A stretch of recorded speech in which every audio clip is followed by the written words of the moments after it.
ঘুরে, চন্দ্র সূর্য ঘুরে। বুঝেছেন না? বুঝেন না? আমরা বলি আল্লাহ সব জায়গায় বিরাজমান। যে আল্লাহ এত মহান, এত জগতের মালিক, এত জগতের সৃষ্টিকর্তা, সে আবার টুঙ্গির বাজারে কেন যাবে বলেন? টুঙ্গির কথা কইতে তো আর এক কথায় চলে আসলো। নিরহ মানুষগুলো, এক ভাই বলল মামুনুল হক সাহেব বলেছেন 4 জন মারা গেছে, আর এক ভাই এখনই সংবাদ দিলেন যে 150 জন মারা গেছে। বলে নাউজুবিল্লাহ। সরকারকে আমরা আগে থেকে বলে আসছি, এদের পেশাব পায়খানা দিয়ে টুঙ্গির ময়দানকে নাপাক করিয়েন না, তুরাগ নদীর পানিকে দুর্গন্ধ করিয়েন না। এই দল ইসলামকে ধ্বংস করেছে, কালিমাকে ধ্বংস করেছে, মর্মে আমার আলোচনা আছে। বিশ্বাস যদি না হয় মুখলেস বিন আরশাদ মাদানী লেখে ইউটিউবে যাবেন। কালিমাওয়ালা, কালিমা বিহীন মুসলিম, মক্কার মুসলমান, বাংলাদেশের মুসলমান, এইভাবে শিরোনাম দেওয়া আছে, তথ্য ওখানে দেওয়া হয়েছে। কালিমার বিকৃতি ঘটিয়েছে এই তাবলিগ জামাত এবং ওলামায়ে দেওবন্দ এক কথাই। কারণ মক্কার মানুষেরা রাসূলুল্লাহ সাল্লাল্লাহু আলাইহি ওয়াসাল্লামের সঙ্গে যেই আপনার বিরোধ ছিল, লা ইলাহা ইল্লাল্লাহ নিয়েছিল, সুতরাং লা ইলাহা ইল্লাল্লাহর বিকৃতি ঘটিয়ে তারা নিজামুদ্দিনে অর্থাৎ দিল্লি, নিউ দিল্লিতে সেন্টার বানিয়েছে। যেই মোদী সরকার পিস টিভিতে আলোচনা করার জন্য আমাদেরকে ভিসা দেয় নাই, যেই মোদী সরকার বা আগের সরকার দেওবন্দে পড়ার জন্য ভিসা দেয় নাই, এই সরকার তাবলিগ জামাতের সেন্টার হওয়ার সুযোগ বা পারমিশন দিল্লির মাটিতে কেমনে দেয়? বোঝা যাচ্ছে দাল মে কুচ কালা হ্যায়। বুঝে নেওয়া উচিত, সরকারকে বুঝে নেওয়া উচিত। 2-4টা প্লেন দিয়ে আয়সা এখানে ব্যবসা হবে ঠিক, তবে টুঙ্গি সহ আশপাশের যত লোক আছে তারা অত্যন্ত জুলুমের মধ্যে আছে। আমি যখন উত্তরায় ছিলাম, রাত 3টাতে আমাকে বাসার থেকে বের হতে হয়েছে, সারাদিন আমাকে পথে থাকতে হয়েছে মাহফিল করার জন্য। এই কারণে কত রুগী যেতে পারে না সেই রোডগুলো দিয়ে। সুতরাং এটাকে ব্যান করতে হবে, নিষেধ করতে হবে। এটা হচ্ছে তার জ্বলন্ত প্রমাণ।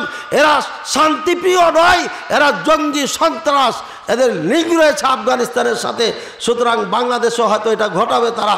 এই জন্য স্বপ্ন দেখছে যশোরের এক মাদ্রাসাতে সেই 2 জনকে পোশাক পরিয়া অস্ত্র ধারণ করে বক্তব্য দিচ্ছে আরবিতে, মানে নকল চলছে এখন থেকেই। জঙ্গিতে আবার যেন আখড়া না গাড়ে, এই জন্য সরকারকে অ্যালার্ট হতে হবে, সাবধান হতে হবে। আর এই টুঙ্গির ময়দান থেকে তাবলিগ জামাতকে উঠাইতে হবে। এরাকে যদি হাগামুতার জায়গা দেওয়াই লাগে তাহলে পদ্মা পারে দিয়ে দেন, পদ্মা পার দিয়ে ভেসে চলে যাবে, কমপক্ষে আমরা বেঁচে যাব। আল্লাহ বুঝার তো বিধান করুন ভাইয়ের আমার। তাহলে বোঝা গেল আল্লাহ কোথায় আছেন? 7 আসমানের ওপরে নয়, বলবেন আরশে আজিমের ওপরে, আরশের ওপরে আছে। কি বলবেন? আরশে আজিম কোথায় আছে? 7 আসমানের ওপরে আছে। তাহলে আহলুস সুন্নাহ ওয়াল জামাআহ, পৃথিবীর সমস্ত বিদ্বানদের এটা হচ্ছে আকীদা। এই আকীদা, এই বিশ্বাসের বিপক্ষে যারা ভূমিকা পালন করেছে তারা ইরানিরাই বলেছে আল্লাহ সব জায়গায় বিরাজ। এই আকীদা ইন্ডিয়ার হিন্দুরা বলে, তাদের গীতা কি, ভগবত কি আছে, এইগুলোর মধ্যে আকীদা লেখা আছে যে আল্লাহ সব জায়গায় বিরাজমান। ওইখান থেকে আমাদের দেশের হুজুররা ধার করে নিয়েছে। এবার ফতোয়া 3 নম্বর, যারা মনে করবে আল্লাহ সব জায়গায় বিরাজমান, অরিজিনাল কাফের। বিকল্প কোনো কথা নাই, অরিজিনাল কাফের। বহুদিন থেকে আমরা বলে আসছি, আপনারা বোঝার চেষ্টা করছেন না। ভাইয়ের আমার, বোঝা যাচ্ছে এই সালাত এমন গুরুত্বপূর্ণ একটা ইবাদত, আল্লাহ তাআলা সরাসরি মুহাম্মদ সাল্লাল্লাহু আলাইহি ওয়াসাল্লামকে ওপরে নিয়ে যে নিজে কথা বলেছেন। বলে সুবহানাল্লাহ। ডাইরেক্ট বলছে মুহাম্মদ, তোমার উপরে 50 ওয়াক্ত সালাত ফরজ করা হলো। কত ওয়াক্ত? 50 ওয়াক্ত। চিন্তা করেছেন বাগবাড়ার মানুষ কত সময়, কয়বার পড়তে হবে দিন রাতে? 50 বার সালাত পড়তে হতো। রাসূলুল্লাহ সাল্লাল্লাহু আলাইহি ওয়াসাল্লাম খুশি হয়ে আনন্দের চিত্তে চলে আসছে, আমার রব যিনি আমার সৃষ্টিকর্তা, সব সময় তার ইবাদত করতে পারবো, এর থেকে আর বড় গিফট কি হতে পারে? আনন্দের চিত্তে আস্তে আস্তে মুসা আলাইহিস সালামের সঙ্গে দেখা হয়ে গেল। মুসা আলাইহিস সালাম বলছে কি করেছে? কয়েছে যে 50 ওয়াক্ত সালাত করেছে। কয়েছে এত তো পারবে না আপনার উম্মত, আপনি আবার যান, হালকা করে নেন। আবার গেলেন, আবার 5 কমাইলেন, আবার গেলেন, আবার 5, আবার গেলেন, আবার 5, কমাতে কমাতে 5-এ এসে বলছে আর যাওয়া যাবে না। এতবার যাওয়া যায়? ঘুরে চলে আসছেন। আল্লাহ পাক রব্বুল আলামিন ঘোষণা দিল, মুহাম্মদ ইন্নাহুন্না বিখামসিন খামসুন, সুবহানাল্লাহ। 50 ওয়াক্তের জায়গায় 5 ওয়াক্ত সালাত পড়লে 50 ওয়াক্তের নেকি আমি দিয়ে দেবো, বলেন সুবহানাল্লাহ। এটা বুখারী মুসলিমের হাদিস। বুখারী হাদিস নাম্বার 349, মুসলিমের হাদিস নাম্বার 162। ঘরে যে বিরাট লম্বা হাদিসটা দেখে নেবেন। দ্বিতীয় নম্বর হচ্ছে এটা এমন একটা ইবাদত, 1 নম্বর হচ্ছে আল্লাহ স্বয়ং নিজে এটা দান করেছেন, বলেন সুবহানাল্লাহ। সমস্ত যতগুলো আপনার বিধিবিধান আছে জিবরাইল আলাইহিস সালামের মাধ্যমে আল্লাহ দিয়েছেন, আর না হলে নিজেই ইলহাম করেছেন, ওহী করেছেন, মুহাম্মদ তুমি এটা বলো করো। আর এমন একটি বিধান, এই বিধান সরাসরি আল্লাহ তাআলা দিয়েছেন। কারণ কি জানেন? কারণ হচ্ছে এই ইবাদতের মধ্যে একদম আল্লাহ তাআলার বান্দার বাহ্যিক মানে প্রকৃত রূপ এখানে প্রকাশ পায়। এখানে অহংকার মুক্ত একটা বান্দার পরিচয় পাওয়া যায়। এই জন্য পৃথিবীতে যত মসজিদ আছে, কোথাও কোনো মসজিদে কোনো ধনী গরিব নেতা রাজা প্রজার জন্য কোনো সিট বুকিং করা থাকে না। প্রত্যেকেই যখন যেখানে যাবে সেখানে দাঁড়াবে। যদিও আমাদের দেশে কিছু মসজিদে জায়গা নির্ধারণ করা আছে, মোতাওয়াল্লি সাহেবের জন্য এই জায়নামাজ, সভাপতি সাহেবের জন্য এটা, সেক্রেটারি সাহেবের জন্য এটা, কিন্তু এটা ইসলাম সমর্থন করে না। এক কথায় রাজার থেকে প্রজা, ও যদি মুচির কাজ করে, জুতা সেলাই করে, তারপর তার ওখানে যে স্থান রাজার সেই একই স্থান, রাজার যা মূল্য একজন সামান্য মেথর হলো পারে তারও সেই মূল্য, দুইজনের মাঝে কোনো পার্থক্য আল্লাহর দরবারে নাই, বলেন সুবহানাল্লাহ। বরঞ্চ ইন্না আক্রামাকুম ইনদাল্লাহি আতকাকুম, তোমাদের মধ্যে সব থেকে আমার নিকটে সম্মানী ওই ব্যক্তি যে আমাকে বেশি ভয় করে, বলেন আল্লাহু আকবার।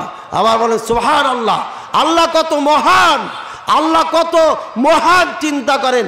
সব থেকে নিম্ন শ্রেণীর মানুষটা যদি তাকওয়া বেশি হয় আল্লাহর কাছে সেই সম্মানী, আল্লাহু আকবার।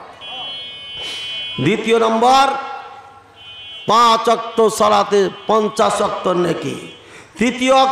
তৃতীয় সময় হিয়া ইবাদাতুন লা তাসকুত আনকা আবাদান হাত্তা ফি ময়দানিল হারবি ওয়াল গারকি ওয়ালা ফিল হারকি মা দুমতা আকিলান। এমন একটি ইবাদত, যতক্ষণ আপনার আকল ঠিক আছে, জ্ঞান আছে, ততক্ষণ পর্যন্ত এই সালাত আপনার মাপ নাই। এমনকি যুদ্ধের ময়দানে আছেন, এই যুদ্ধের ময়দানে সালাতের যদি টাইম হয়ে যায়, ওই অবস্থায় জামাত করে সালাত পড়তে হবে। কোরআনুল কারিমে সে কথাই বলে দিয়েছেন, জামাত করা যদি সম্ভব না হয়, দুশমন আপনাকে তাড়া দিচ্ছে পূর্ব দিকে, কেবলা পশ্চিম দিকে, এমতো অবস্থায় কি করবেন? দৌড়ানো অবস্থায় আপনাকে ওই সময় সালাত পড়তে হবে। সালাত মাপ নাই, এমন একটি ইবাদত। আপনি অসুস্থ হয়ে গেছেন, চলতে পারেন না, উঠতে পারেন না, নড়াচড়া করতে পারেন না, কিন্তু আকল ঠিক আছে, জ্ঞান ঠিক আছে, আপনাকে সালাত পড়তে হবে। সালাত মাপ নাই। সাগরে ডুবে যাচ্ছেন, আকল ঠিক আছে, জ্ঞান বুদ্ধি ঠিক আছে, ওখানেও সালাত পড়তে হবে। সালাত মাপ নাই, বাঁচারও চেষ্টা করতে হবে, সালাতও পড়তে হবে। যুদ্ধের ময়দানে যুদ্ধ চালিয়ে যেতে হবে, সালাতও পড়তে হবে। এমন একটি সালাত, এই সালাত কোথাও আপনার আমার জন্য ক্ষমা নাই, অথচ আমরা মুসলমান এই সালাত পড়ি না। আল্লাহ তাআলা আমাদের বুঝার তৌফিক দান করুন। এমন একটা সালাত লাইসা লিগাইরিহা শারতুন লিআদাইহা বিররুয়া, হিয়া ইবাদাতুন লাইসা লিগাইরিহা শারতুন লিআদাইহা বিররুয়া। পৃথিবীতে যত ইবাদত আছে, আপনার যাকাত দিবেন, এই মর্মে রাসূল সাল্লাল্লাহু আলাইহি ওয়াসাল্লাম কথা বলে নাই, আদ্দু যাকাতাকুম কামা রাআইতুমুনি ওয়াদ্দি যাকাত। আমি যেভাবে যাকাত আদায় করছি, আমাকে যেভাবে যাকাত আদায় করতে দেখছো, সেভাবে যাকাত আদায় করবা। যাকাতের ক্ষেত্রে এমন কথা আল্লাহ রাসূল সাল্লাল্লাহু আলাইহি ওয়াসাল্লাম বলে নাই, সিয়ামের ক্ষেত্রে এমন কথা বলে নাই, হজের ক্ষেত্রে বলেছেন খুযু আন্নী মানাসিকাকুম, তোমরা আমার থেকে হজের বিধিবিধান শিখে নাও, আমার থেকে বিধিবিধান নিয়ম নীতি শিখে নাও। কিন্তু পৃথিবীতে এমন একটা ইবাদত, যে ইবাদতের ক্ষেত্রে এমন একটা শব্দ ব্যবহার করেছেন, বলছেন সল্লু সল্লু কামা রাআইতুমুনি উসল্লি, হে আমার উম্মতেরা সালাত ওইভাবে পড়ো যেভাবে আমাকে সালাত পড়তে দেখেছ। এই সালাতের নিয়ম নীতি, পড়ার স্টাইল, পদ্ধতি, এটা হচ্ছে সম্পূর্ণ দেখার উপরে নির্ভর করে। কারণ আল্লাহ রাসূল সাল্লাল্লাহু আলাইহি ওয়াসাল্লাম যখন আরশে আজিম থেকে এই ফরজ সালাত নিয়ে চলে আসেন মক্কার জমিনে, পরের দিন জিবরাইল আলাইহিস সালামকে পাঠিয়ে দিয়েছেন জোহরের টাইমে, বলছে জিবরাইল যাও আমার নবী মুহাম্মদ রাসূলুল্লাহ সাল্লাল্লাহু আলাইহি সাল্লামকে সালাত দেখিয়ে দিয়ে আসো। বলেন সুবহানাল্লাহ। দেখছেন কেমন ইবাদত, তালিম সরাসরি আসমান থেকে শিখানো ইবাদত। দুনিয়ার কেউ শিখায় নাই, কে শিখাচ্ছে? আল্লাহ তাআলা রব্বুল আলামিন জিবরাইল আলাইহিস সালাম সব থেকে সেরা ফেরেশতাকে দিয়ে, দামি ফেরেশতাকে দিয়ে আল্লাহ বলছেন যাও মুহাম্মদকে সালাতের ট্রেনিং দিয়ে আসো, সালাত শিখিয়ে দাও, কখন পড়বে, কোন টাইমে পড়বে। প্রথম দিন দেখিয়ে দিলেন, ফার্স্ট টাইম এখানে, লাস্ট টাইম এখানে। তারপরে বললেন এই সময়, এক একটা সময় এক একটা সালাত দেখানোর পরে বললেন এটাই হলো আপনার সালাতের টাইম। তারপরে বলছেন সায়াকুন ফি উম্মতি উমারা, অতি শীঘ্রই আমার উম্মতের মধ্যে কিছু উমারা হবে, নেতা হবে, অর্থাৎ ইমাম হবে। ইউআখিরুনা সালাহ, নামাজ দেরি করে পড়াবে। অন্য বর্ণনা আছে ইউদাইয়ুনা সালাহ, সালাতকে তারা ধ্বংস করে দেবে। আবু যর রাদিয়াল্লাহু তাআলা আনহু বলছেন হে আল্লাহ রাসূল সাল্লাল্লাহু আলাইহি ওয়াসাল্লাম, যদি আমরা এই সময় পেয়ে যাই তাহলে আমরা কি করব? তখন বলছেন সল্লি লিওয়াক্তিহা, হে আবু যর তুমি টাইমে সালাত পড়ে নাও, টাইমে সালাত বাসায় পড়ে নাও। তারপরে যদি জামাত দেরি করে করে, ওদেরকে জামাতে পাও, তাহলে ওদের সাথে পড়ে নাও। বলেন সুবহানাল্লাহ। শিখিয়ে দিয়েছেন আপনার মসজিদে আসরের সালাত যদি 5টাতে পড়ে, 4:30টায় পড়ে, আসরের টাইমে সালাত পড়ে নিতে হবে। পড়ার পরে আবার জামাতে পড়তে হবে। আসলে প্রথম সালাত আপনি টাইম মতো আদায় করেছেন, পরের সালাতটা পড়েছেন সমাজ ঠিক রাখার জন্য, যাতে করে ধীরে ধীরে কৌশলে এদেরকে আপনি বুঝিয়ে প্রথম টাইমে সালাত আদায় করাইতে পারেন। এই জন্য সমাজের সাথে থাকতে বলেছে, মসজিদ আলাদা করে বানাইতে বলে নাই। একান্ত মসজিদে পড়তে যদি না দেয় সুন্নাত তরিকায়, তখন মসজিদ বানাইতে হবে, এর আগে নয়। বোঝা যাচ্ছে পৃথিবীতে যত ইবাদত রয়েছে কোনোটার ক্ষেত্রে আল্লাহ রাসূল সাল্লাল্লাহু আলাইহি ওয়াসাল্লাম বলে নাই আমাকে যেমন করে দেখছো তেমনি করো। শুধুমাত্র একটি ইবাদত এই সালাত, যে আমাকে যেভাবে পড়তে দেখছো ওইভাবে পড়ো। বলেন সুবহানাল্লাহ। বুঝেছেন কথা? এটা গুরুত্ব কত বুঝেছেন? 1 নম্বর আসমানের ওপরে ফরজ করা হলো, 2 নম্বর জিবরাইল সাল্লামকে পাঠিয়ে দেওয়া হলো। সালাতে এদিক ওদিক যদি হয়ে যায় তাহলে সালাত হবে না। একজন সাহাবী মসজিদে এসে সালাত পড়লেন, সালাত পড়ে এসে রাসূলুল্লাহ সাল্লাল্লাহু আলাইহি ওয়াসাল্লামকে সালাম দিলেন। রাসূলুল্লাহ সাল্লাল্লাহু আলাইহি ওয়াসাল্লাম বলছে ইরজি ফাসাল্লি ফাইন্নাকা লাম তুসাল্লি, ফিরে যাও আবার সালাত পড়ো, তোমার সালাত হয় নাই, পড়োনি তুমি সালাত, হয় নাই এ কথা বলে নাই, বলছে পড়োনি সালাত তুমি।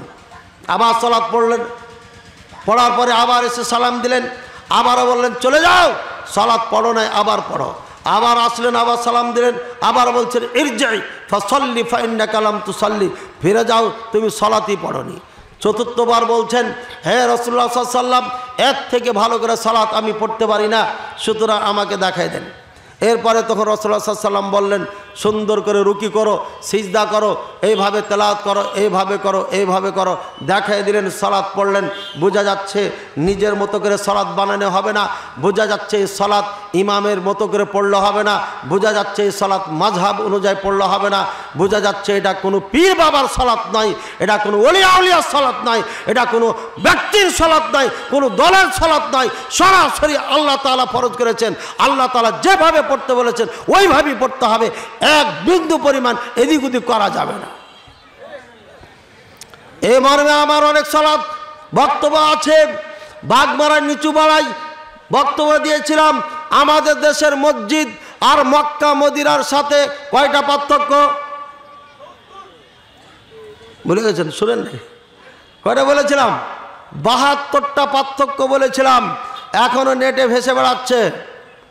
আকীদা তাওহীদের ক্ষেত্রে ওই যে হেলিপ্যাড কোথায় যেন আছে, এটা ভবানীগঞ্জে না, ওই মাহফিলে বলেছিলাম 55টা পার্থক্য আমাদের দেশের এই মাযহাব যারা মানেন তাদের জন্য। আমরা মাযহাবের বিপক্ষে বলছি না, তবে এরা মাযহাবের নাম দিয়ে অনেক কিছু আবিষ্কার করেছে যেটা আবু হানিফা রাহিমাহুল্লাহর সাথে কোনো সম্পর্ক নাই। গাজীপুরে এক আধা বয়সী মহিলাকে হিলা করেছে। হিলা মানে কি বুঝেন? তালাক দিয়েছে, বেচারা বোঝে না, রাগের ঠেলায় 3 তালাক দিয়ে দিয়েছে।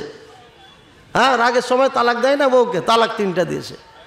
ইমাম সাহেবের কাছে গেছে, ইমাম সাহেব তো একটু ছোট হয়, আপনারা তো কম বেতন দেন, তখন প্রিন্সিপালকে ডাকাইছে।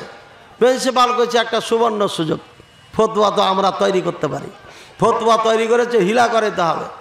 কি 2 ঘন্টার জন্য বিবাহ দিতে হবে। তো ইমাম সাহেব হয়তো কানে কানে কয়ে দিয়েছে প্রিন্সিপাল যে আপনি বলেন আমার সাথে দিয়ে দিতে। ইমাম সাহেব হয়তো লাইন ঘাট করায়া বিয়া পড়াইছে।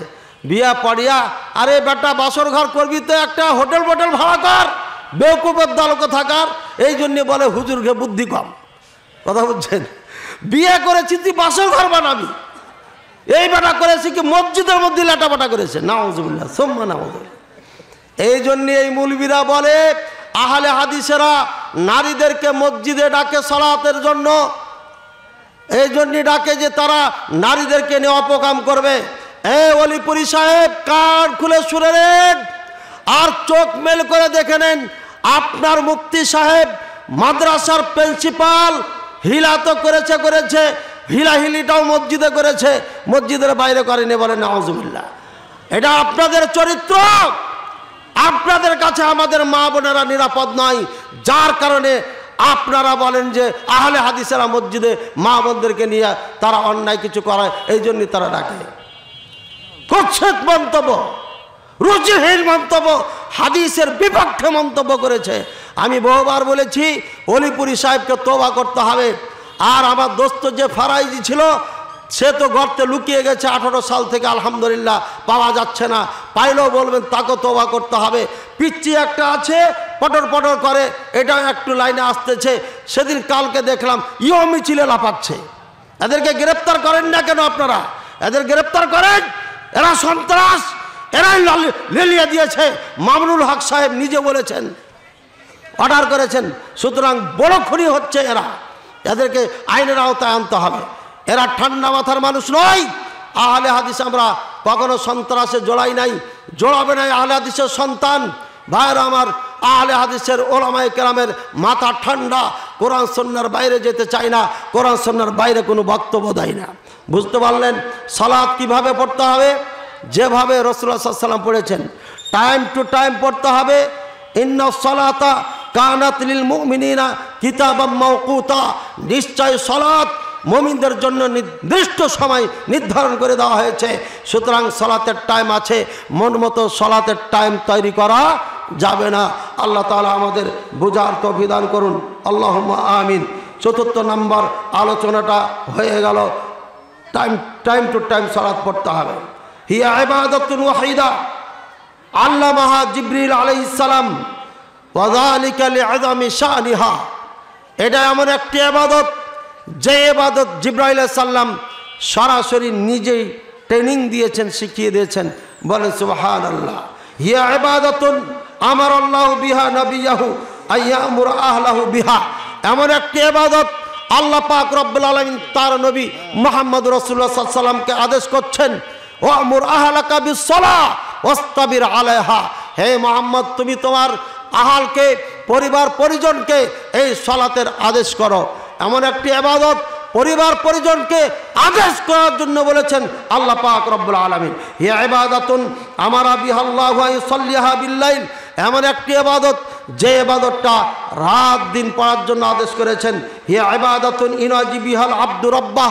এমন একটা ইবাদত যে ইবাদতের মধ্যে সরাসরি বান্দার সাথে আল্লাহ কথা বলেন। বলেন সুবহানাল্লাহ। ইযা কামাল আব্দু ফিস সালাহ ইনাজি রাব্বাহু বান্দা যখন সালাতে দাঁড়িয়ে যায় আল্লাহর সাথে কানে কানে কথা বলে, বলে সুবহানাল্লাহ। ইযা ক্বালাল আবদু আলহামদুলিল্লাহি রাব্বিল আলামিন ক্বালা রাব্বুনা আযজা ওয়া জাল হামিদানি আবদি। বান্দা যখন সালাতে আলহামদুলিল্লাহি রাব্বিল আলামিন বলে, আল্লাহ বলে আমার বান্দা আমার প্রশংসা করেছে। বান্দা যখন আর রহমানুর রহিম বলে তখন আল্লাহ বলে আসনা আলাইয়া আবদি, আমার বান্দা আমার গুণকীর্তন বর্ণনা করেছে। যখন বান্দা মালিক ইয়াউমিদ্দিন বলে তখন আল্লাহ বলেন মাজ্জাদানি আবদি, আমার বান্দা আমার বড়ত্ব বর্ণনা করেছেন, বলে সুবহানাল্লাহ। বান্দা যখন ইয়াকা না'বুদু ওয়া ইয়াকা নাস্তাঈন বলে, আল্লাহ তোমার ইবাদত করছি, তোমার থেকে আশ্রয় চাচ্ছি, সাহায্য চাচ্ছি, কামনা করছি, আল্লাহ বলেন হাদা বাইনা ওয়া বাইনা আবদি, হাদা বাইনি ওয়া বাইনা আবদি, এটা আমার আর আমার এই বান্দার মাঝে, বলে সুবহানাল্লাহ। এক এক করতে করতে ওয়ালা দাল্লিন পর্যন্ত আল্লাহ এভাবে উত্তর দিতে থাকেন, বান্দার সাথে কথা বলতে থাকেন, বলে সুবহানাল্লাহ। কপাল পোড়া মুসলমান সৃষ্টিকর্তার সাথে 5 বার কথা বলবে, এটা তার মন চাই না। কপাল পোড়া মুসলমান আমরা। আল্লাহ আমাদের বুঝার তৌফিক দান করুন। হিয়া ইবাদাতুন তানহা আনিল ফাহশা, এটা এমন একটি ইবাদত যে ইবাদত সকল পাপাচার থেকে বিরত রাখে, বলেন ঠিক কিনা? কেমনে ঠিক বললেন?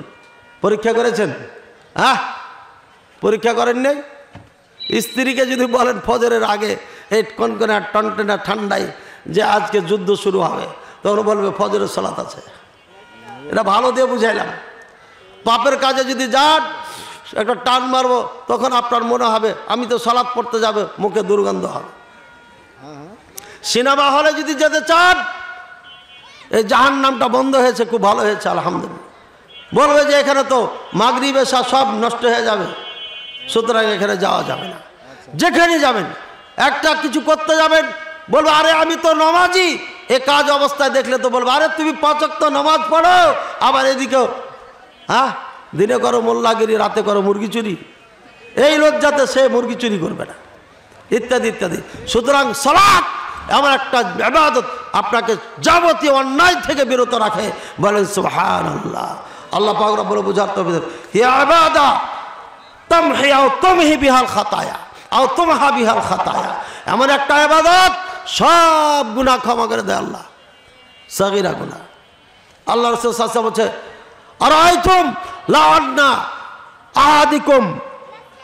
আহাদাকুম বিবাবি আহাদিকুম নাহরান, তোমাদের কাউরির বাড়ির সামনে যদি একটা নদী থাকে, ইয়াক্তাসিলু ফিহি 5 মাররাত, আর 5 বার যদি সেখানে গোসল করে, হাল ইয়াবকা মিন দারানি শাই, তাহলে কি তার শরীরে কোনো ময়লা থাকবে? ক্বালু লা ইয়া রাসূলুল্লাহ সাল্লাল্লাহু আলাইহি ওয়াসাল্লাম, থাকবে না। বলছে ফাযালিকা মাসালুস সালাওয়াতিল 5 ইয়ামহুল্লাহু বিহি মিনাল খাতায়া, এটা হচ্ছে নামাজ 5 ওয়াক্ত সালাতের এক্সাম্পল।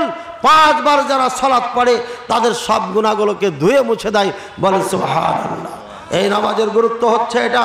রাসূলুল্লাহ সাল্লাল্লাহু আলাইহি ওয়াসাল্লাম আর বলেন এটা নয়, হিয়া ইবাদাতুন নূরুন ইয়াউমাল কিয়ামাতে, এটা এমন একটা ইবাদত যেটা কিয়ামতের দিন নূর হবে।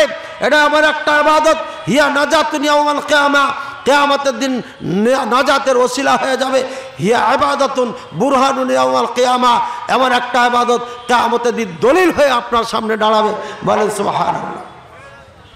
মান হাফাযা আলাইহা কানাত লাহু নূরান ওয়ালা বুরহানা, মান হাফাযা আলাইহা কানাত লাহু নূরান ওয়া বুরহানা ওয়া নাজাতা ইয়াউমাল কিয়ামা, যে ব্যক্তি 5 ওয়াক্ত সালাত টাইম টু টাইম ভালো মতো ঠিক মতো আদায় করবে, রুকু সিজদা ঠিক করবে, ওয়াজিব ফরজগুলোকে ভালো করে আদায় করবে, আল্লাহ রাসূল সাল্লাল্লাহু আলাইহি ওয়াসাল্লাম বলেন এই সালাত তার জন্য নূরের কাজ করবে, আলোর কাজ করবে, তার জন্য দলিলের কাজ করবে।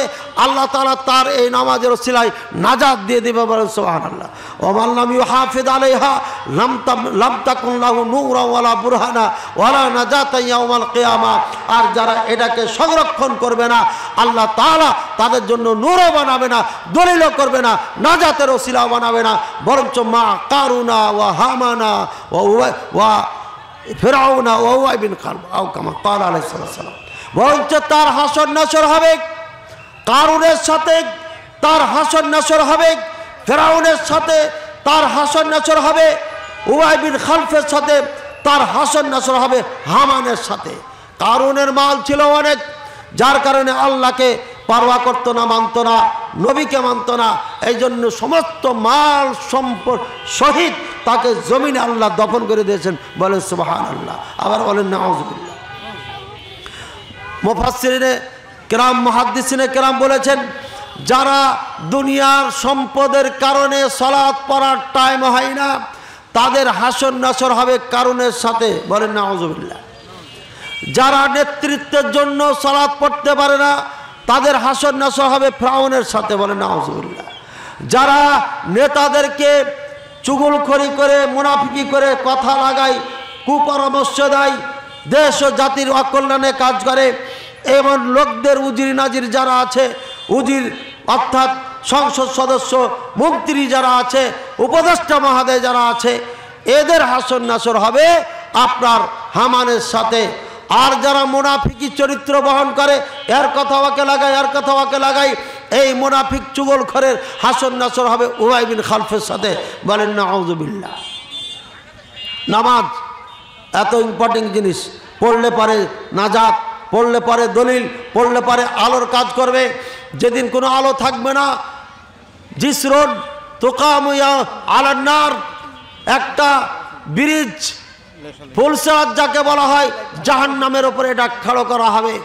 আর এই পুলসারাতটা হবে শাদীদুজ জুলমা, এটা হবে অত্যন্ত অন্ধকার, আর দুমিনের সাইফ, তলোয়ারের থেকে ধারালো।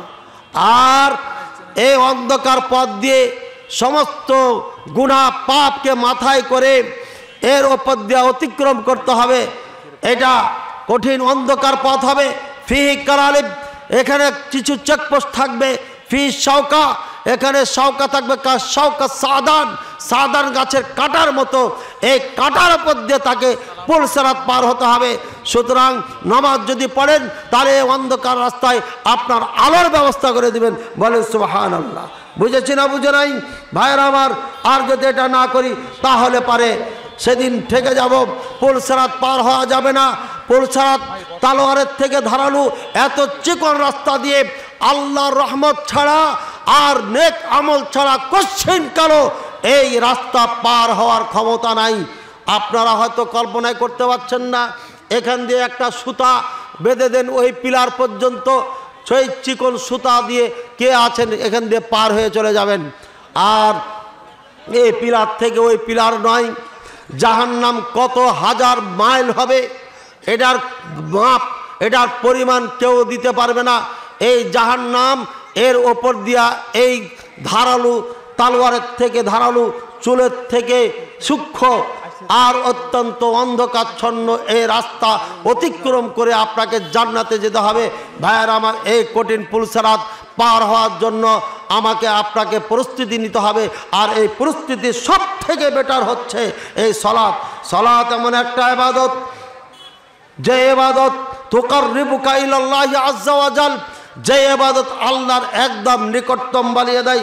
রাসূলুল্লাহ সাল্লাল্লাহু আলাইহি ওয়াসাল্লাম বলেন, লা ইয়াজালু ইয়াতাকাররাবু ইলাইয়া বিন-নওয়াফিলি হাত্তা উহিব্বাহু ফাইদা আহবাবতুহু কুনতু সামআহু আল্লাযী ইয়াসমাউ বিহি ওয়া বাসারুহু আল্লাযী ইয়াবসুরু বিহি ওয়া ইয়াদাহু আল্লাতী ইয়াবতাশু বিহা ওয়া রিজলুহু আল্লাতী ইয়ামশি বিহা। এমন একটি ইবাদত, ফরজ তো দূরের কথা, আল্লাহ পাক রব্বুল আলামিন বলেন হাদিসে কুদসি, কেউ যদি নফল ইবাদত করে, নফল ইবাদতের মাধ্যমে আমার একদম নিকটতম হয়ে যায়, আমার নিকটে চলে আসে, এরপরে এমন কি হয়ে যায়, তার চোখ, যে চোখ দিয়ে দেখে আমার চোখ হয়ে যায়, যেই কান দিয়ে শুনে সেই কান আমার হয়ে যায়, এরপরে সে যে হাত দিয়ে কোনো কিছু গ্রহণ করে ওই হাত আমার হাত হয়ে যায়, যে পা দিয়ে চলে ওই পা আমার পা হয়ে যায়। ভাইয়েরা আমার, এই বিশুদ্ধ হাদিস প্রমাণ করে একটা মানুষ নফল ইবাদত করলে, নফল নামাজ পড়লে, সালাত পড়লে, এই সালাত নামাজের মাধ্যমে আল্লাহর একদম নিকটতম হয়ে যায়, হাত হয়ে যায়, পা হয়ে যায়, চোখ হয়ে যায়, কান হয়ে যায়। এর অর্থ এটা নয় যেমন আপনার ভণ্ড বাবারা বলে, বাবারা আল্লাহ তো বলেছেন, রাসূলুল্লাহ সাল্লাল্লাহু আলাইহি ওয়াসাল্লাম তো বলেছেন, যে ব্যক্তি নফল ইবাদত বেশি বেশি করে সেই আল্লাহর হাত পা হয়ে যায়। নাউযুবিল্লাহ সুম্মা নাউযুবিল্লাহ। এই জন্য একটা পীর বেরিয়েছিল, সে বলতো জমিন সমস্ত নাপাক। এখানে আর একটা ভুল তথ্য দেওয়া হয়েছে, বলছে ইবলিস এই দুনিয়াতে এমন কোনো জমিন নাই যেই জমিনে সিজদা করে নাই। এটাও ভুল তথ্য। ও তো ইবাদত করেছে আসমানের উপরে, তো সব জমিনে কোথায় সিজদা করলো বলেন? একটা মিথ্যা কাহিনী বলা। এই ইবলিস যেহেতু সিজদা করেছে তাই জমিন সব নাপাক হয়ে গেছে। বলেন নাউযুবিল্লাহ। কেউ সিজদা করলে জমিন নাপাক হয়? হ্যাঁ, আল আরদু কুল্লুহা তাহুর, কুল্লু মাসজিদুন তাহুরুন। রাসূলুল্লাহ সাল্লাল্লাহু আলাইহি ওয়াসাল্লাম বলেছেন সমস্ত পৃথিবীর জমিন মসজিদ এবং পবিত্র। পানি না পাইলে এই জমিনে হাত মেরে তায়াম্মুম করে সালাত পড়া যায়। ভাইয়ের আমার, এইভাবে ভুয়া হাদিস বর্ণনা করেছে মৌলবীরা, যে নিজকে বাবা পীর সাহেব দাবি করে বলছে জমিনে সিজদা করা লাগবে না, আমার দুই পায়ের মাঝখানে সিজদা করো। বলে নাউযুবিল্লাহ। ভাইয়ের আমার, বুঝাতে যাচ্ছিলাম সালাতের মাধ্যমে একটা মানুষ আল্লাহর এত নিকটে হয়ে যায় যে তার কোনো অঙ্গপত আল্লাহর বিরোধী কোনো কাজ করতে পারে না, অর্থাৎ আল্লাহ যা চাই তাই সে করে। এখানে এই হাদিস দ্বারা এটাই বোঝানো হয়েছে। হিয়া ইবাদাতুন আমারা বিহা সিবিয়ান ওয়া হুম সাব'উ সিনিন। এটা এমন একটা ইবাদত, পৃথিবীতে কোনো ইবাদতে 7 বছর বয়সে আদেশ করা হয় নাই, ট্রেনিংয়ের কথা বলা হয় নাই, কিন্তু এই সালাতের ব্যাপারে, নামাজের ব্যাপারে বলেছেন মুরু আওলাদাকুম বিসসালাতি ওয়া হুম সাব'উ সিনিন। তোমাদের সন্তানদেরকে সালাতের আদেশ করো যখন তাদের বয়স হয় 7 বছর। ভালো করে মনে রাখেন, ভালো করে শুনুন, সন্তানের বয়স যদি 7 বছর হয়ে যায় তাহলে সালাতের আদেশ করতে হবে। আল্লাহ রাসূল সাল্লাল্লাহু আলাইহি ওয়াসাল্লাম বলেন ওয়াদরিবুহুম ওয়া হুম সাব'উ ওয়া হুম আশারু সিনিন। আর সন্তানের বয়স যদি 10-এ পদার্পণ করে তাহলে পারে তাদেরকে প্রহার করো, অর্থাৎ 10 বছর বয়স থেকে শাসন গর্জন করে কঠিন হাতে তাকে আপনার দমন করে সালাতের জন্য বাধ্য করতে হবে। অর্থাৎ 10 বছর বয়স হয়ে গেলে এই সালাতকে, এই সন্তানকে মসজিদে নিতে হবে, সালাত পড়াইতে হবে বাধ্যতামূলক। ভাইয়ের আমার, যদি আপনি 7 বছর বয়স থেকে এই সন্তানকে সালাতের ট্রেনিং দিতে থাকেন, 15 বছর বয়সে যে বালেগ হবে, সালাত ফরজ হবে, এই দীর্ঘ সময় ট্রেনিংয়ের কারণে, অর্থাৎ ওইদিকে 5 আর এদিকে 3, 8 বছর একটা মানুষ যদি ট্রেনিং নেয় তাহলে পারে কমপ্লিট একজন সৈনিকে রূপান্তরিত হয়ে যায়। এই ট্রেনিং আর কখনো ভুলে নাই। ক্যারাটি শেখার জন্য 1 ঘন্টা করে ট্রেনিং যদি কেউ নেয় তাহলে পুরা বেল্ট নেওয়ার জন্য তাকে 3 বছরের একটা কোর্স লাগে। আর যদি আর একটু সময় দেয় 1 বছরে নিতে পারে। সুতরাং 3 বছরে যদি একটা ভালো ফাইটার হতে পারে, আল্লাহ রাসূল সাল্লাল্লাহু আলাইহি ওয়াসাল্লামের শিক্ষা দেওয়ায় সালাত আল্লাহ প্রদত্ত ইবাদত, কেউ যদি 8 বছর ট্রেনিং করে তার সালাতে আর কোনো ত্রুটি থাকে না। এই জন্য এমন একটি ইবাদত যেটা 7 বছর থেকে ট্রেনিংয়ের জন্য আদেশ করেছেন রাসূলুল্লাহ সাল্লাল্লাহু আলাইহি ওয়াসাল্লাম। ইয়া ইবাদাতুন লাহা শর্তুন, শর্তু তাহারা। যাকাত দিবেন, উজু করা লাগবে না। দান করবেন, উজু করা লাগবে না। পৃথিবীতে যত ইবাদত আছে, সিয়াম রাখবেন, উজু শর্ত নয়। শুধু হজের ক্ষেত্রে তওয়াফ যখন করবেন তখন উজু লাগবে, এছাড়া উজু লাগবে না। কিন্তু সালাত এমন একটি ইবাদত যার ফার্স্ট টু লাস্ট উজু রাখতে হবে। আর এটা এই জন্যই করেছেন, এক মসজিদে 1000 মুসল্লি যদি থাকে আর তারা যদি সবাই বায়ু ছাড়তে লাগে, মসজিদের পরিবেশ নষ্ট হয়ে যাবে। ইসলাম একটা এমন পবিত্র ধর্ম, এর জন্য একটা নিয়ম নীতি বেঁধে দিয়েছেন যাতে পরিবেশ কোনো নষ্ট না হয়। সুতরাং এটা এমন একটি ইবাদত যে ইবাদতের জন্য শর্ত রয়েছে, যে ইবাদতের জন্য একদিকে চেহারা করতে হবে সেটি কিবলা, যে ইবাদতের জন্য কাতার সোজা করা লাগবে, যে ইবাদতের জন্য ডানে বামে তাকানো যাবে না, যে ইবাদতের জন্য সিজদার জায়গায় দৃষ্টি রাখতে হবে, যে ইবাদতের জন্য তাশাহুদের সময় শাহাদা আঙ্গুলের দিকে দৃষ্টি রাখতে হবে, যে ইবাদতের জন্য নির্দিষ্ট নিয়ম নীতিতে সালাম ডানে ফিরাতে হবে, বামে ফিরাতে হবে। পৃথিবীতে এমন কোনো ইবাদত নাই যে ইবাদতের জন্য এত নিয়ম নীতি আপনার করা হয়েছে। হিয়া ইবাদাতুন মান আখারাহা মুআখিরুহা হিয়া ইবাদাতুন আউয়ালু। কথা বললে কিন্তু সমস্যা হয়ে যাবে। কথা বলার কারণে আমার ডিস্টার্ব হচ্ছে, দুঃখিত। কেউ কথা টথা বলেন না, একটু নীরব থাকেন। অল্প সময়ের মধ্যে আমি আলোচনা শেষ করব। মেহমান সম্মানিত এ অত্র এলাকায় কিছু সন্তান এসেছেন, আপনাদেরকে গুরুত্বপূর্ণ কিছু দিক নির্দেশনা দিবেন দেশের পরিস্থিতির ওপরে। সুতরাং বিচলিত কেউ হবেন না, কথা দয়া করে বলবেন না। আগেই বলা হয়েছে, আপনারা নতুন আসছেন, একটু সংযত থাকেন। হিয়া ইবাদাতুন, বললাম এটা এমন একটা ইবাদত, তার জন্য কি শর্ত? কি শর্ত বললাম? পবিত্রতা অর্জন করা শর্ত। পবিত্রতার মধ্যে আছে আপনার শরীর পাক হতে হবে, পবিত্রতার মধ্যে আছে আপনার জামা কাপড় পাক হতে হবে, পবিত্রতার মধ্যে আছে আপনাকে উজু অবস্থায় থাকতে হবে। ভাইয়ের আমার, হিয়া ইবাদাতুন আমারা লিআজলিহা লিদরবিস সিবিয়ান, এমন একটি ইবাদত পৃথিবীতে কোনো ইবাদতের জন্য প্রহার করার আদেশ আল্লাহ তাআলা দেন নাই, কিন্তু নামাজের জন্য নিজের সন্তানকে মারার আদেশ দিয়েছেন মুহাম্মদুর রাসূলুল্লাহ সাল্লাল্লাহু আলাইহি সাল্লাম। হিয়া ইবাদাতুন লিআজলিহা আমারা বিনাই বাইতিন খাস, এটি এমন একটা ইবাদত, এই ইবাদতের জন্য স্পেশাল একটা ঘর নির্মাণ করতে বলেছেন, অর্থাৎ মসজিদ বানাইতে বলেছেন। আর মসজিদ বানাইলে আল্লাহ তাআলা তাকে উপহার দিবেন, বিশাল উপহার, সেটাও বলে দিয়েছেন। মান বানা লিল্লাহি মসজিদান বানাল্লাহু লাহু বাইতান ফিল জান্নাহ, যে ব্যক্তি আল্লাহর জন্য মসজিদ নির্মাণ করবে, আল্লাহ তাআলা জান্নাতে তার জন্য একটা বালাখানা নির্মাণ করবেন। আল্লাহ রাসূল সাল্লাল্লাহু আলাইহি ওয়াসাল্লাম আরও বলেন, পুরো মসজিদ নয়, একটা পাখির বাসা বরাবর, পাখির বাড়ি যে হয়, ঘর হয়, ছোট্ট একটা বাসা, এই বাসা বরাবর জায়গার যদি কেউ দায়িত্ব নিয়ে নেয়, আল্লাহ রাসূল সাল্লাল্লাহু আলাইহি ওয়াসাল্লাম বলছেন বানাল্লাহু বাইতান ফিল জান্নাহ, আল্লাহ তাআলা তার জন্য জান্নাতে ঘর নির্মাণ করবেন। বলেন সুবহানাল্লাহ। মসজিদ এমন একটা গুরুত্বপূর্ণ ঘর, যেই ঘরের মতো আল্লাহ তাআলা ঘর বানাবে জান্নাতে, এটিও সহিহ হাদিসে আছে। এই ঘরের মতো ঘর মানে মসজিদ যেমন পৃথিবীর সবথেকে দামি ঘর, সবার দৃষ্টি মসজিদের দিকে থাকে, সবার আদব সম্মান শ্রদ্ধা ভক্তি এই মসজিদে থাকে। আপনার জন্য আল্লাহ এমন একটা ঘর নির্মাণ করবে, যেই ঘরের দিকে সবার দৃষ্টি থাকবে, যেই ঘরের প্রতি শ্রদ্ধা সম্মান ভক্তি মর্যাদা সবার অন্তরে থাকবে, এমন একটা ঘর নির্মাণ করবে এই মসজিদ নির্মাণ করলে।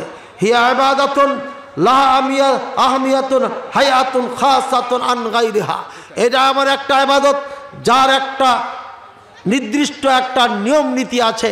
অর্থাৎ মসজিদে গেলে পারে ডান পা দিয়ে ঢুকতে হবে, বের হওয়ার সময় বাম পা দিয়ে ঢুকতে হবে, ঢোকার সময় আল্লাহ রাসূল সাল্লাল্লাহু আলাইহি ওয়াসাল্লামের প্রতি দুরূদ পাঠ করতে হবে, এবং ঢোকার সময় আল্লাহর রহমত কামনা করে প্রবেশ করতে হবে। এরপরে সালাতে ওখানে যাওয়ার পরে কিবলামুখী হয়ে কাতারে দাঁড়াতে হবে, কাতারে দাঁড়িয়ে কাঁধে কাঁধ লাগাইতে হবে, পায়ে পা লাগাতে হবে। এই মারবে বুখারী, মুসলিম, আবু দাউদ, তিরমিজি, নাসাই, যে 6টি কিতাব বাংলা, ভারত, পাকিস্তানের প্রত্যেকটি মাদ্রাসায় পড়ানো হয়, এমনকি গোটা পৃথিবীর সমস্ত প্রতিষ্ঠানে প্রত্যেকটি ছাত্রকে পড়ানো হয়। এই 6টি কিতাব না পড়লে তাকে মৌলবীর খাতায় নাম লেখা হয় না। এই প্রত্যেকটি কিতাব 6টি কিতাবে আমি নিজে গবেষণা করে লিপিবদ্ধ করেছিলাম। 40টি হাদিস আছে, বলেন সুবহানাল্লাহ। বুখারীর মধ্যে হাদিস আছে, ইলজিকু, আল্লাহ রাসূল সাল্লাল্লাহু আলাইহি ওয়াসাল্লাম বলেছেন যে তোমরা বাব, যে ইমাম বুখারী বাবু ইলজাকিল মানকিব বিল মানকিব অল কদম বিল কদম, তোমরা কাঁধকে কাঁধের সাথে লাগিয়ে দিবে আর পাকে পায়ের সাথে লাগিয়ে দিবে। ইলজাক বলা হয়, আপনারা দেখেছেন কাপড়ের সাথে ফুল, আমার মাথায় টুপি একদম চিপকে লাগানো আছে, অ্যাটাচ করা আছে, একে বলা হয় ইলজাক। ইলজাক মানে একদম ফাঁকা না রেখে চিপকাই দেওয়া, লাগিয়ে দেওয়া। ভাইয়ের আমার, রাসূলুল্লাহ সাল্লাল্লাহু আলাইহি ওয়াসাল্লাম এই ইবাদতের জন্য নির্দিষ্ট একটা নিয়ম স্টাইল বলে দিয়েছেন। তারা তোমরা কি করো, পায়ে পায়ে লাগিয়ে দাও। এটা আমার কথা নাই, আমাদের যেই ভাইয়েরা বলে পায়ে পায়ে লাগালে অসম্মানী হবে, পায়ে পায়ে লাগানো যাবে না, তাদের কিতাব উমদাতুল কারী, এই পৃথিবীর সব থেকে বিশুদ্ধ কিতাব বুখারী সরা উমদাতুল কারীর মধ্যে এই শব্দের রস মানে হচ্ছে আপনার ইলসাকুর রিজিল বির রিজিল, পাকে পায়ের সাথে লাগিয়ে দেওয়া। এই কথা বদরুদ্দিন আইনি রাহিমাহুল্লাহ এই ব্যাখ্যার মধ্যে লিখে দিয়ে গেছেন। সুতরাং এই মাসআলাটা, এই হাদিসটাকে আজকে বাংলার জমিনে একমাত্র আহলে হাদিস যারা, তারাই পালন করেন। আর অন্যরা যারা আছে তারা মাযহাবের দোহাই দিয়া বুখারীর এই হাদিসকে অস্বীকার করে, বলেন নাউযুবিল্লাহ। আল্লাহ আমাদের বুঝার তৌফিক দান করুন। হিয়া ইবাদাতুন বিকুল্লি হারাকাতিহা ওয়া আমালিহা আজরুন ওয়া সাওয়াবুন, এমন একটি ইবাদত প্রত্যেকটি হারাকাতে, প্রত্যেকটি কাজে কর্মে আপনার নেকি এবং সওয়াব রয়েছে। এক কথায় রফল আদান করলেও আপনার নেকি আছে, আমিন যদি বলেন ফেরেশতাদের সাথে মিললে গুনাহ সব মাফ হয়ে যাবে, রব্বানা লাকাল হামদ বললে গুনাহ মাফ হয়ে যাবে। এই জন্য প্রত্যেকটি হারাকাতের মধ্যে আপনার নেকি রয়েছে। রফল আদান যদি করেন আপনি সালাতের ভিতরে 4 বা 4 জায়গায়, যেটি বিশুদ্ধ হাদিস দ্বারা প্রমাণিত, হাযা তাযীমুল লিল্লাহি সুবহানাহু ওয়া তাআলা, এটা হচ্ছে আল্লাহ পাক রব্বুল আলামিনের সম্মান করা, শ্রদ্ধা করা। বলছেন এটা কেমন কথা, হাত উঠালে কি সম্মান করা হয়? জি, সম্মান করা হয়। ভাইরা আমার, মিলিটারিদের ক্যান্টনমেন্টে যখন আপনি ঢুকবেন, গেট পাস করবেন, তখন দেখবেন ওখানে যারা দায়িত্বশীল রয়েছেন, আপনার দায়িত্ব পালন করছেন, তারা আপনাকে এইভাবে স্যালুট দেবে। যদি মেজর সাহেব ঢুকে যায়, বড় অফিসার, বড় কোনো নেতা প্রবেশ করে, একই স্টাইলে আপনাকে স্যালুট দিয়ে সালাম প্রদর্শন করবে। এটাকে বলা হয় সম্মান। মিলিটারিদের এটা সম্মান। আলেম ওলামা মুসলমানদের সঙ্গে যখন দেখা হয়, ইসলামে স্টাইলে সম্মান, আসসালামু আলাইকুম বলে মুসাফা করা। ভাইয়ের আমার, এক এক জায়গার সম্মান এক এক রকম। আমাদের জন্য হাত মিলানো স্বাভাবিকভাবে, মিলিটারি সৈনিকদের জন্য স্যালুট দিয়ে কপালে ঠেকে এইভাবে কপাল বরাবর মারা, এটা হচ্ছে সম্মান। সুতরাং সালাতে দাঁড়িয়ে রফল আদায় করা, এটা আল্লাহকে সম্মান প্রদর্শন করা। 4টি এটার ফলাফল গুণ লিখে রেখেছেন, তার মধ্যে একটা আমি বলে গেলাম সময় স্বল্পতার কারণে। ভাইয়েরা আমার, সালাতের এত গুরুত্ব। 36 নম্বর, হিয়া ইবাদাতুন মা'মুরাতুন বিল জামাআ হাত্তা ফি ময়দানিল হারবি, এমন একটি ইবাদত যে ইবাদত জামাতে বদ্ধ হয়ে পালন করার জন্য, আদায় করার জন্য আদেশ করা হয়েছে। এমনকি যুদ্ধের ময়দানে পর্যন্ত সৈনিককে 2 ভাগে করে, 1 ভাগ ইমামের পিছনে থাকবে, 1 রাকাত পড়ে চলে যাবে, দ্বিতীয় দল এসে আবার সংযুক্ত হবে, এদেরকে নিয়ে সালাম ফিরে দিবেন ইমাম সাহেব, এরপরে দ্বিতীয় দল এসে তাদের রাকাত পূর্ণ করবে, করে সালাম ফিরবে। এইভাবে যুদ্ধের ময়দানে পর্যন্ত দলবদ্ধ হয়ে, জামাতবদ্ধ হয়ে এই ইবাদত পালন করার আদেশ করা হয়েছে। ভাইয়ের আমার, এমন একটি ইবাদত যে ইবাদত জামাতবদ্ধ হয়ে আদেশ না করলে, রাসূলুল্লাহ সাল্লাল্লাহু আলাইহি ওয়াসাল্লাম বলছেন আমার মন চাই এদের বাড়িঘরকে আমি জ্বালিয়ে দিই। এদের বাড়িঘরে যদি নারীরা, বাচ্চারা, পশু পাখি, গবাদি পশুরা থাকতো, তাহলে এদের বাড়িকে আমি জ্বালিয়ে দিতাম। এমন একটা ইবাদত, পৃথিবীর কোনো ইবাদতের জন্য এত ভয়ঙ্কর বাণী রাসূলুল্লাহ সাল্লাল্লাহু আলাইহি ওয়াসাল্লাম বলে নাই। সুতরাং এমন একটি ইবাদত যে ইবাদতের কারণে আপনাকে আমাকে পুড়িয়ে দিতে চেয়েছেন আমাদের বাড়ি ঘরকে, বলেন সুবহানাল্লাহ। সুতরাং কঠিন একটা ইবাদত।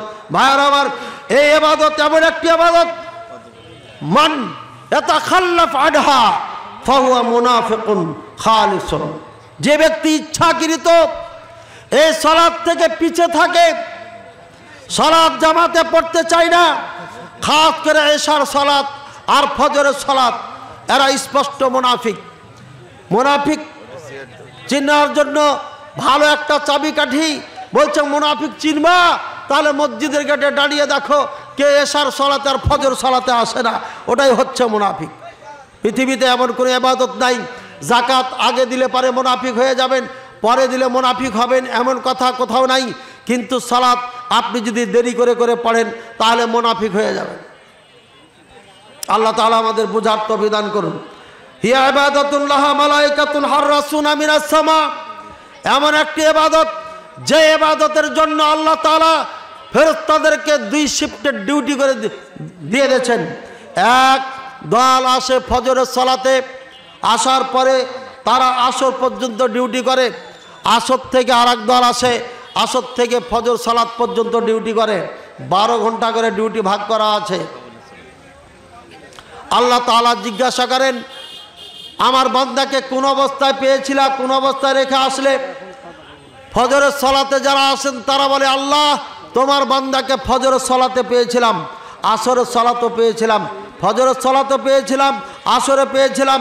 আসরের ডিউটিরতরা বলবে, আল্লাহ তাকে আসরও পেয়েছিলাম, ফজরও পেয়েছিলাম, সালাত অবস্থায় পেয়েছিলাম, সালাত অবস্থায় রেখে চলে আসলাম। বোঝা যাচ্ছে আপনার জিকির আল্লাহর কাছে 2 বার হয় 24 ঘন্টায়। বলে সুবহানাল্লাহ। রিক্সা চালক, ভ্যান চালক, আপনার আমার দৃষ্টিতে এই লোকটার কোনো দাম নাই, কিন্তু আল্লাহ তাআলার নিকটে আর এত দাম। আল্লাহ তাআলা তাকে নিয়ে আলোচনা করেন আরশ আজিমে। বলেন সুবহানাল্লাহ। এমন একটি ইবাদত, হিয়া ইবাদাতুন আউয়ালু মা ইউহাসাবুল আবদু ইয়াউমাল কিয়ামা আনিস সালাহ, এটা এমন একটা ইবাদত কিয়ামতের ময়দানে সর্বপ্রথম যে হিসাব নেওয়া হবে সেটি হচ্ছে সালাতের হিসাব নেওয়া হবে। পৃথিবীতে কোনো আমল এমন নাই যার হিসাব আল্লাহ তাআলা আগে নেবেন।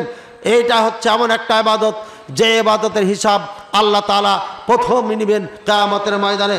যার সালাত নাই তার অন্য আমলও নাই। যদি সালাত সুন্দর হয়ে যায়, ইজা সালাহাত সালাহ, সালাহাত যদি এটা ভালো হয়ে যায়, সালাহা সাইর আমালিহি, তাহলে বাকি সব আমলগুলো আল্লাহ পার করে দেবেন। বলে সুবহানাল্লাহ। সালাত চাবিকাঠি। সালাত যদি ঠিক থাকে বাকি আমলগুলো আল্লাহ পার করে দিবেন। সালাত যদি ঠিক না থাকে আপনাকে আল্লাহ পার করবেন না। ভাইয়েরা আমার, আপনাকে আর একটু বুঝাই দিই। ফালাকা মিন বাদিম খলফুন আদাউস সালাতা ওয়াত্তাবাউশ শাহওয়াত ফাসাউফা ইয়ালকাউনা গাইয়া। রাসূলুল্লাহ সাল্লাল্লাহু আলাইহি ওয়াসাল্লাম বলেন, তোমাদের পরে এমন এক জাতি আসবে, আদাউস সালাহ, এরা সালাতকে বরবাদ করবে, ধ্বংস করবে, সালাতকে ত্যাগ করবে, কথা বলে নাই, বলছে এরা ধ্বংস করবে, মানে টাইম মতো পড়বে না। মুফতি সাহেব যে টাইম বেঁধে দিয়েছে ওটাই চলবে, সহিহ মুসলিমে হাদিসে এরা মানে না। এই সালাত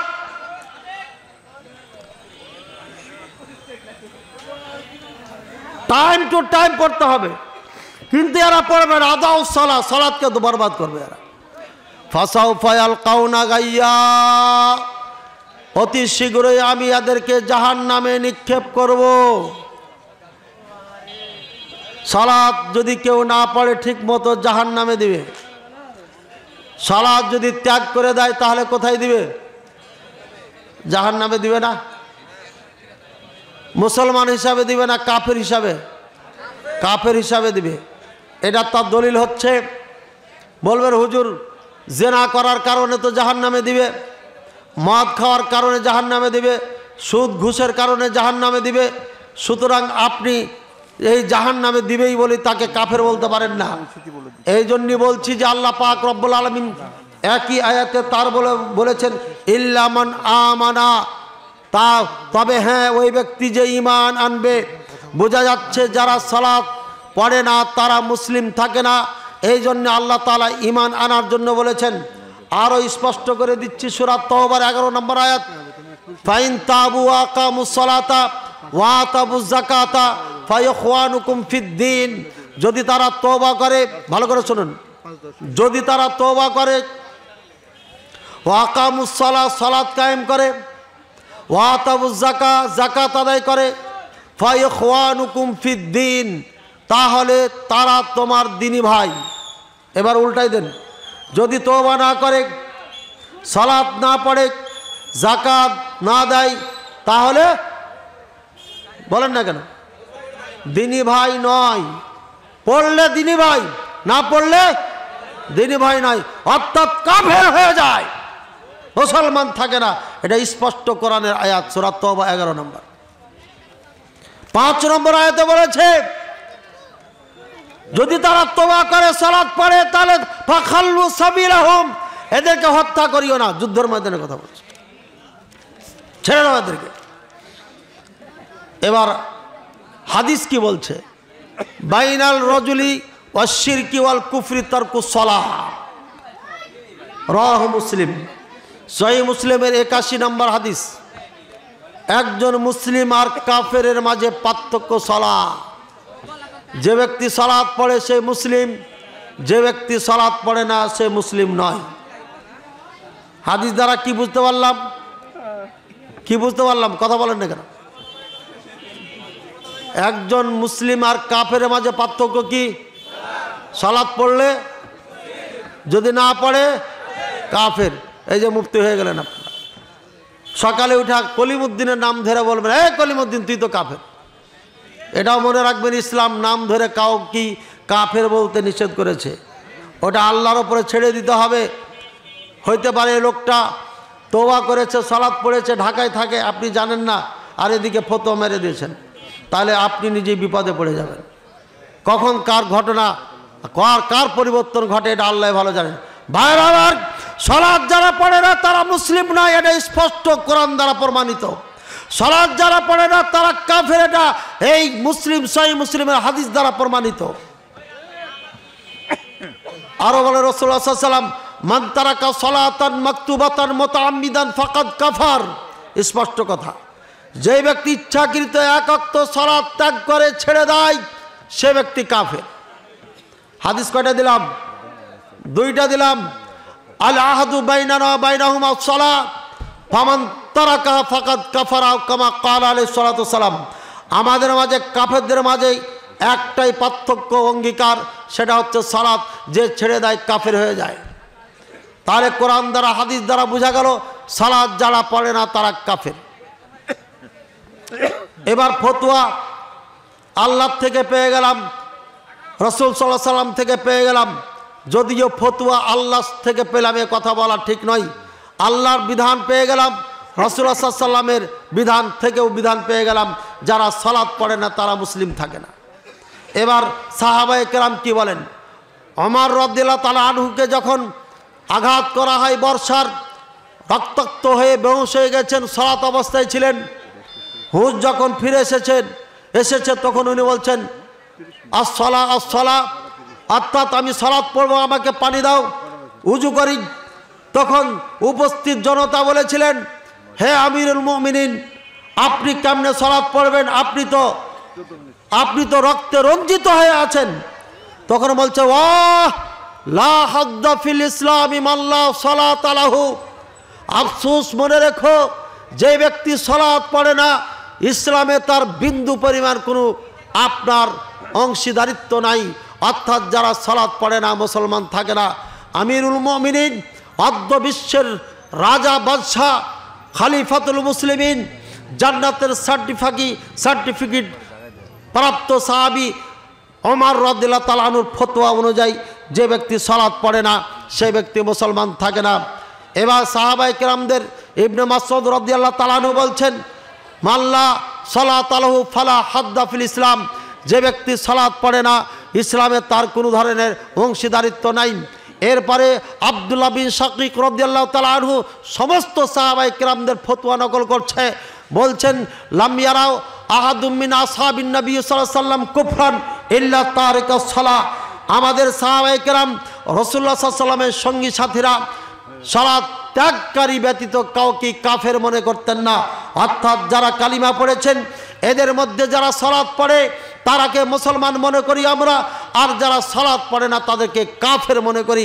বোঝা যাচ্ছে সালাত ত্যাগকারী মুসলমান থাকে না, সালাত ত্যাগকারী কাফের হয়ে যায়। এবার উলামায়ে কেরামের ফতোয়া জানা দরকার। পৃথিবীতে এমন কোন উলামা ফতোয়া এটা কেউ দেখাইতে পারবে না যে সালাত পড়ে না, নামাজ পড়ে না, তারপরও সে মুসলমান। এমন ফতোয়া এই ভারত, বাংলাদেশ, পাকিস্তানের কিছু জাহেল মুফতি ছাড়া কেউ দিতে পারে না।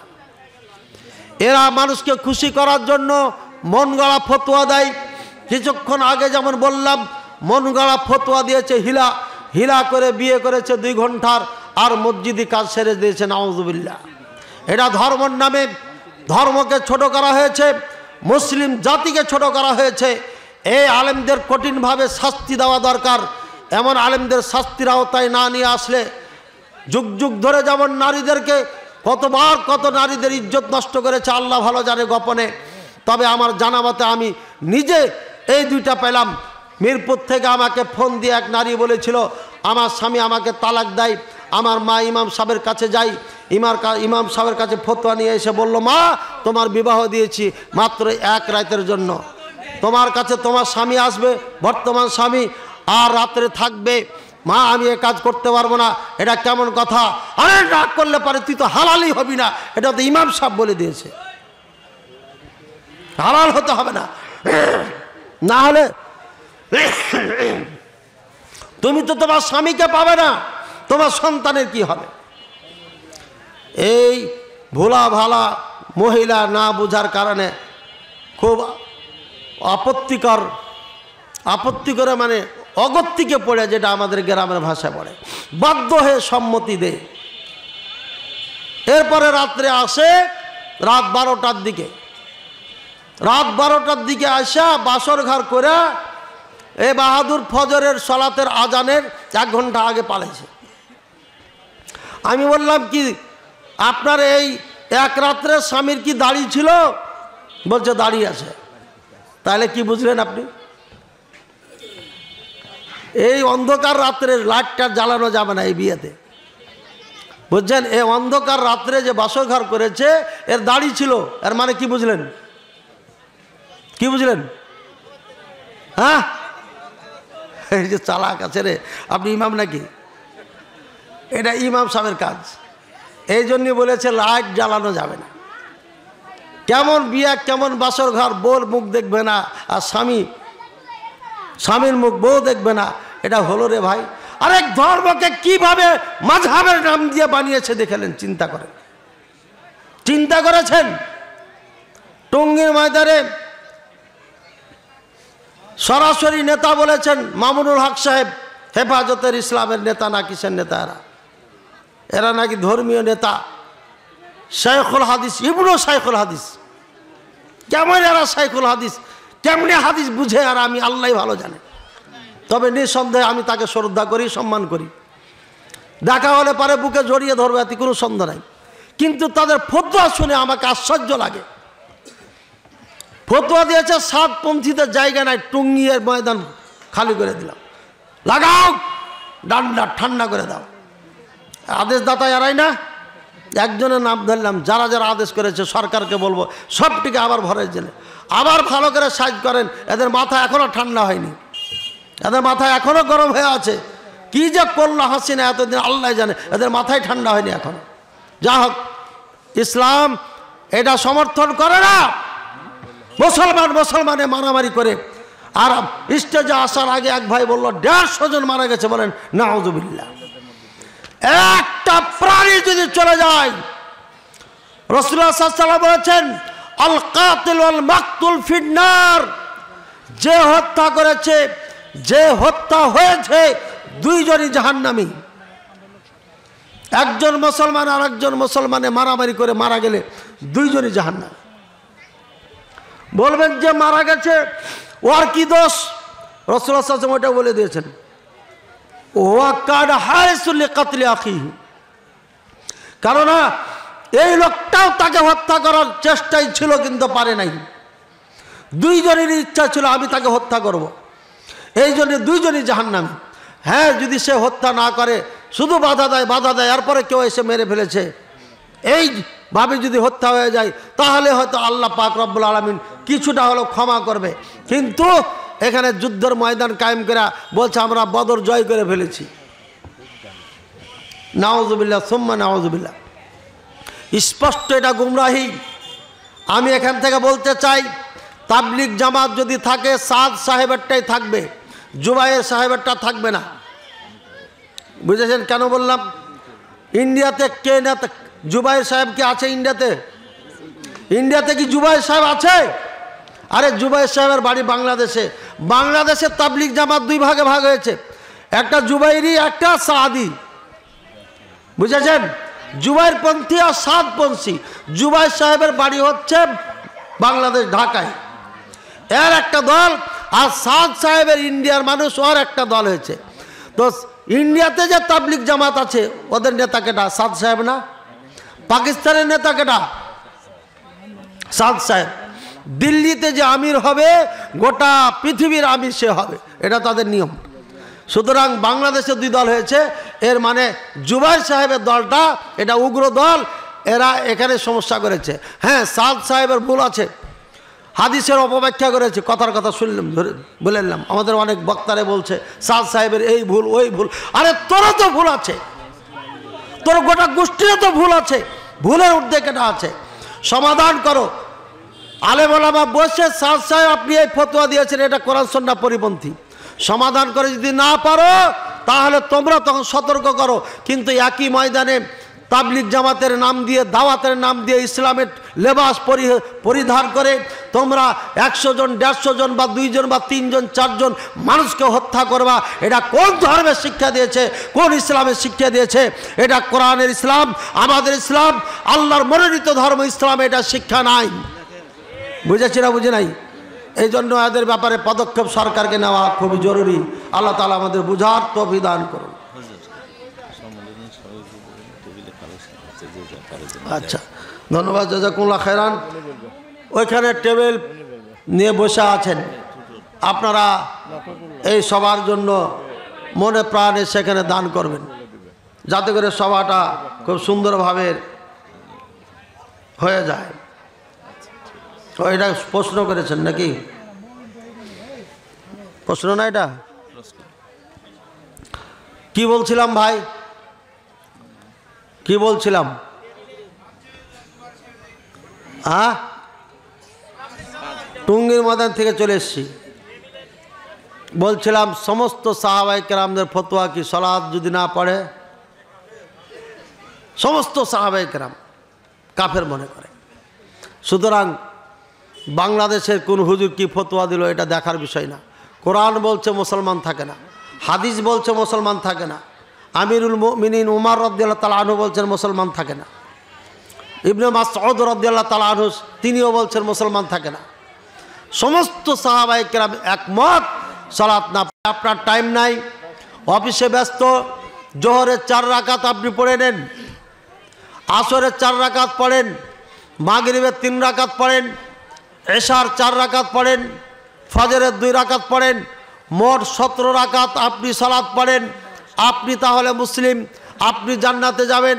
নফাস সুন্নাত ছেড়ে দেওয়ার কারণে আল্লাহ আপনাকে জাহান্নামে দিবে না, তবে অফরন্ত নেকির থেকে বঞ্চিত হয়ে যাবেন।